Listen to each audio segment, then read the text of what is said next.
Christopher Columbus. Written by Stephen Krensky. Illustrated by Norman Green.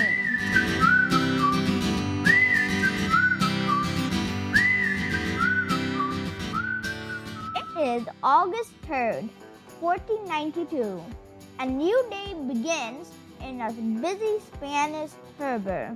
Three ships, the Niña and the Pinta and the Santa Maria, are starting out to sea. Someday, these ships will be famous.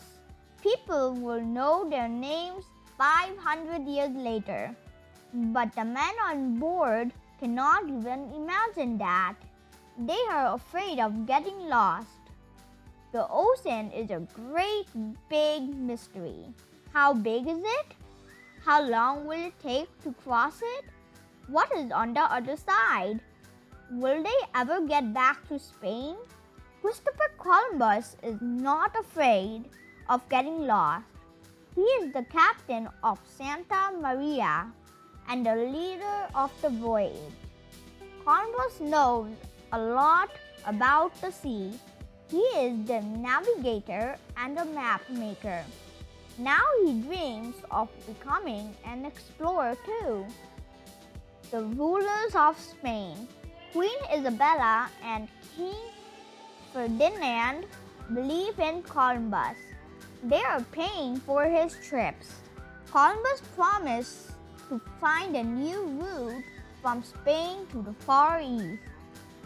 India, China, Japan, the Indies, lands of gold and valuable spices. If he succeeds, Spain will be rich. Columbus knows the world is around. Why not travel to the Far East by sailing west? But the world is bigger than Columbus thinks. And there is something else Columbus doesn't know. Two huge continents lie in his way. Nobody knows they are there. Soon the sailors cannot see land. Now they are really afraid. What if the wind stops blowing? The ships have no motors. What if there is a storm? The ships are small and made only of wood. What if they run out of food? They cannot go back for more. What if they are in danger? They cannot radio for help. But the weather is good, the wind blows steadily, the sea is calm, the ships are loaded with food and water. There are extra sails and spare wood. In fact, so much is stored below. The sailors must sleep on deck.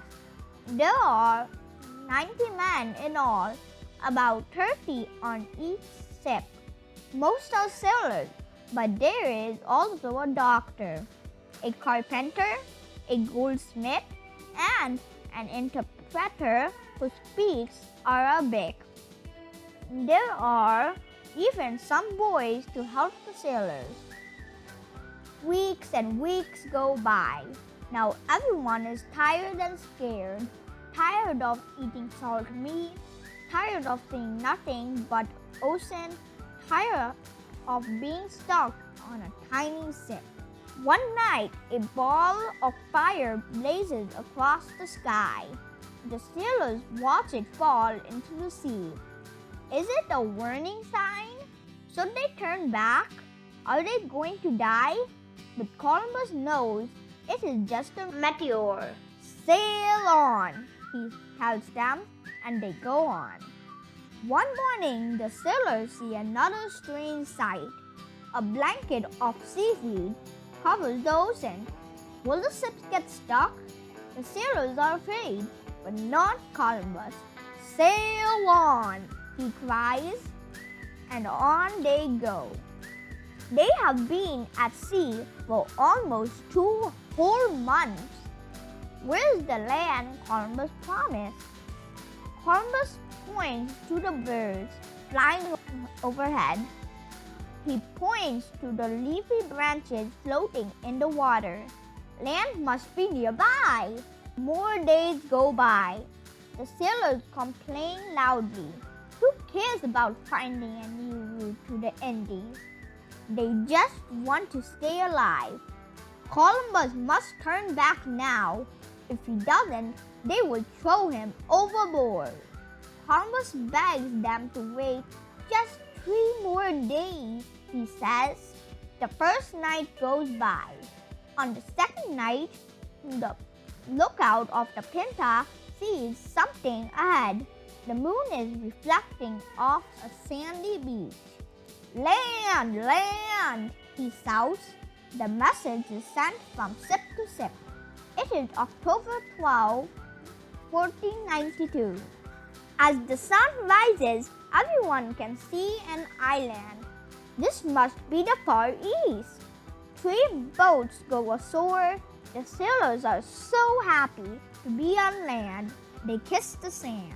There are people on the island. Columbus calls them Indies because he thinks he has reached the Indies. He names the island San Salvador. He says it now belongs to Spain, but the island really belongs to the people who live there. The Indians have never seen men with swords. Why have they come? What will they do? Columbus gives the Indians shiny beads and tiny bows. The Indians give Columbus soft, cool cloth and colorful birds. People in Europe do not have cotton or parrot.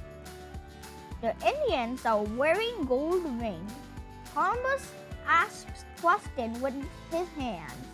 Where does the gold come from? The Indians do not understand. Columbus sails further west to look for gold. He visits other islands. He meets more Indians. Most are helpful and friendly. They live in grass houses. They sleep in boat beds called hammocks. They travel in long boats called canoes. Columbus sees many new things. But where is the gold? Early one morning, a strong wind drives the Santa Maria aground. The ship is wrecked.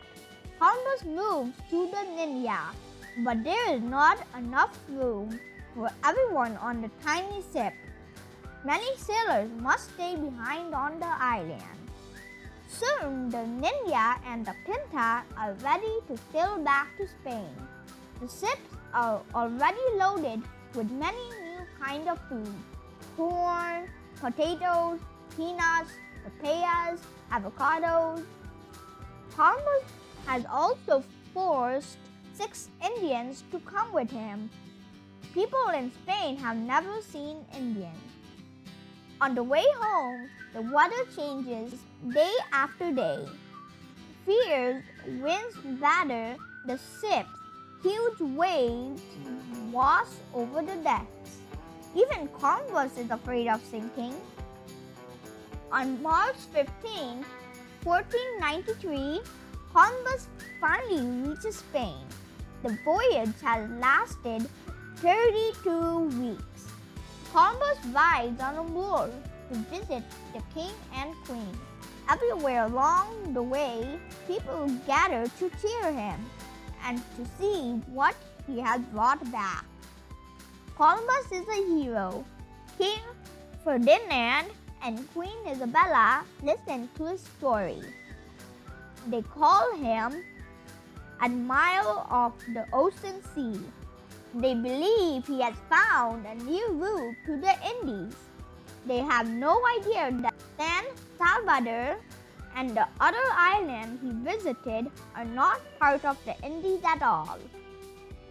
For the rest of his life, Columbus never knows how truly great his discovery is. He had really found a new world, a world that no one in Europe knew about. It is called America. The end. Did you like the story? Please let me know on my Facebook page. Also, if you like the story, don't forget to like, share, and subscribe. See you in the next video. Bye-bye.